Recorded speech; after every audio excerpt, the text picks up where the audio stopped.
if I told you there was a formula that anybody could use to make a successful mobile application that is profitable, makes money from day one, and it's guaranteed to be able to do that? Well, before I get into how that process works, more than 5,000 apps are getting released into the app stores every single day, yet the percentage of the successful ones is decreasing. It used to be 3%, 2, 1, and it's going even lower. The reason is everybody's just trying to build it and think the users will come. With my formula, I assure apps make money before they even exist. Before I tell you more about it, let me tell you a little bit about myself. I started building apps and games since I was 12 years old. I built over 100 products, exited 3 times, worked with the biggest brands out there like Forbes and Starbucks. And now I'm here to share with you the framework that I have to build successful applications. Playbook I have is a 5-step playbook: audience, idea, validation, product, and scaling. Later on, I'll explain each of these topics in depth in separate videos as well, but in this video, I'll give you the general framework on how I exactly do it, and later on, I'll make separate videos doing more deep dives into it and answering your questions. The reason I came up with this formula is I've done it over 100 times and I've learned by making a lot of mistakes. At first, I thought I could build an application, ask people directly for money to download it, and I quickly realized that doesn't work. Later on, I started to learn about all these different pieces that goes into building a successful application.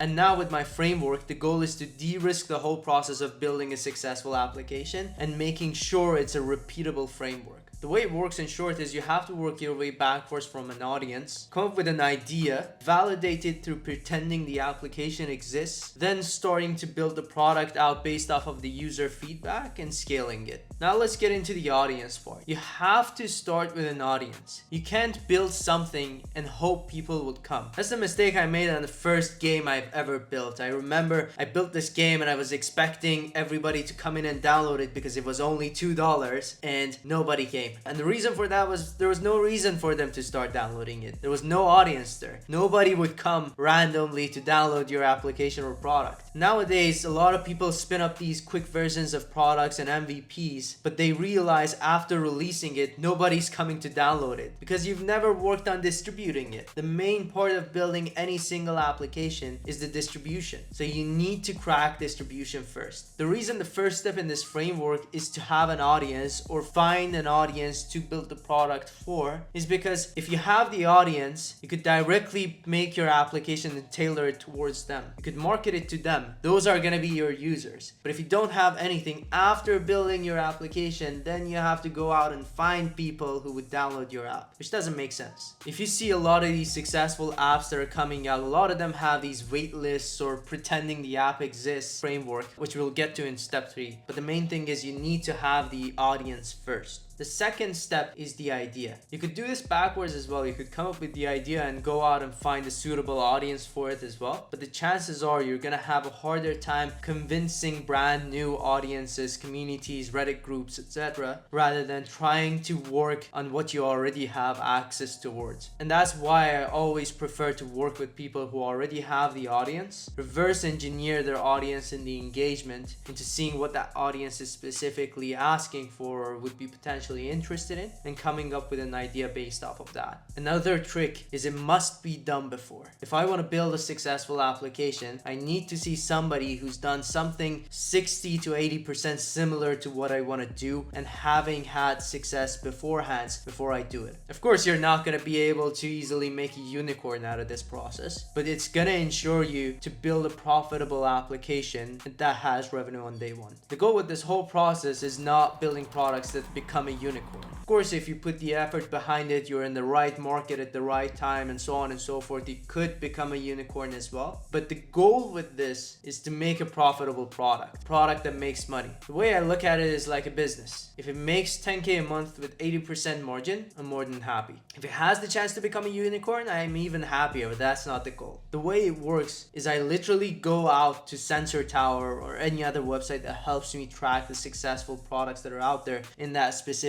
audience's niche. Then look at the comments, Reddit forums around it, DM people from that community to gauge their interest about something similar to some of the already existing successful apps that are out there. And then I reverse engineer how I can make it 20% better or take a different angle at solving another type of problem for the same audience. After you have your idea, you need to pretend the application exists. How this is done is through a landing page that shows parts of the application. You could use AI to generate images for it. You could hire a designer. But what matters is you pretend the application or business exists. You're just gating the users to get access to it. And by doing that, you give people FOMO. Give people a sensation of they could be early. You could even give them an offer. If they sign up for it now, they could get a lifetime deal instead of paying it continuously. The main part of this validation process is starting to line up people and starting to accept payments. Emails are a lot less meaningful. If you're actually able to gather payments for a product that you don't even have, that's the strongest form of validation for the product. Before this process, I would give myself 3 weeks, give myself specific KPIs before I start the process. Let's just say 100 paid users, and then start 2 different directions. One is the audience piece, the cold outreach, the content, and the other piece is advertisement. I want to gauge how people are interested into the idea based off of these 2 different angles and how many paid users I can get from each one of them. And that would also help you line up the users for the first day of the product launch, because it's a very important part of your launch that I'll get to in a bit. Okay, now that you've validated the product, you already have paying users for it, or people have already shown interest, people are already there, people are ready to use it, and now you want to build the product. And here's where people make the biggest mistake. It's crazy because a lot of people spend months on end building a product that they don't know if the users would end up actually engaging with and continuing to use. If you spend too much time here, you've burnt whatever you've done prior to this. So the actual key is to move very fast. Go out to the market with something that is so small. You have to be actually embarrassed. If you feel proud of what you're putting out there, a lot of times you've probably taken too long to do it. It's a little bit counterintuitive because you feel like after all this effort, you have to put out a banger. And of course, you could try to make it as polished as possible, but the way I call it is creating a vertical slice. Imagine having a big cake. That big cake is the end vision of the product, but you need to create a small slice of it. That slice needs to have all the layers of the cake inside it, but it's only a small piece of the whole cake that you wanted to create, because what you want to create needs to be very polished, but at the same time it comes down to going to market super fast and getting user feedback. The whole process of iterating on a product is what I call ABZ. It's where you're standing, what's the next step, and what's the end goal. The end goal gives you the direction. It's the general direction you want to take your product towards. It's the overarching problem you want to solve. A is where you're standing, and B is the immediate next step. A lot of times people skip this process and get lost in between 50 different steps in order to go directly from A to Z. But in reality, where the only 3 things you should be focused on is where you're at, what's the next step, and what would be the trajectory you want to take this towards. Now, in this part of the formula, it might be a little bit of a secret sauce for me, but I don't build apps, I build games that end up solving a problem for people. The way I look at it is the more gamified you can make your application, the better the end result will be. The single most important metric you should be focused on is day 1 retention, meaning after people install the application and use it for a little bit, what's the percentage of those people that come back the second day? That's called the day 1 retention. It's probably one of the most important metrics when you're building an application. Back in the day when we were building games, we used to look at a couple of different metrics: customer acquisition cost, LTV of the customers, and in order to lower the customer acquisition costs, we had to do all these marketing stuff, and that would be the distribution bucket that we'll tackle later in another video.